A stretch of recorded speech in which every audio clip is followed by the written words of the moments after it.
কাঁথি সমবায় সমিতির পরিচালন কমিটি নিয়ে হস্তক্ষেপ মুখ্যমন্ত্রী মমতা বন্দ্যোপাধ্যায়ের। কাঁথি সমবায় সমিতির পরিচালন কমিটি গঠনের সবটাই ঠিক করে দেবেন মুখ্যমন্ত্রী, এমনটাই সূত্রের খবর। কলকাতায় বিধায়কদের ডেকে জানিয়ে দেন মুখ্যমন্ত্রী, এমনটাই সূত্রের খবর। কাঁথি সমবায় ব্যাংকের ডিরেক্টর নির্বাচন ঘিরে তৃণমূল বনাম তৃণমূল। উত্তম বাড়ি গোষ্ঠীকে বোমা মেরে উড়িয়ে দেওয়ার হুমকি দেয় অখিলগিরির গোষ্ঠী। 108টি আসনের মধ্যে 101টি আসন পায় তৃণমূল সমর্থিত প্রার্থীরা।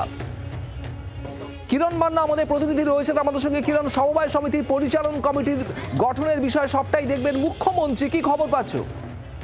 হ্যাঁ দেখো, কাঁথি সমবায় ব্যাংকের যে দুদিন ধরে যে 101টি আসনে তৃণমূল কংগ্রেস সমর্থিতরা জয়লাভ করেছে, তার পরিচালন কমিটি গঠন এবং ডিরেক্টর নির্বাচন, সেই নির্বাচন ঘিরে দুই গোষ্ঠীর মধ্যে চাপানুত্তর তৈরি হয়েছিল এবং উত্তেজনা পরিস্থিতি তৈরি হয়েছিল, যে কারণে আমরা সূত্র মারফত জানতে পারছি এই নিয়ে স্বয়ং মুখ্যমন্ত্রী দলের সুপ্রিমো মমতা বন্দ্যোপাধ্যায় হস্তক্ষেপ করেছেন এবং পরিষ্কারভাবে বিধায়কদের জানিয়ে দিয়েছেন যে তিনি সবটাই নিজে ঠিক করবেন।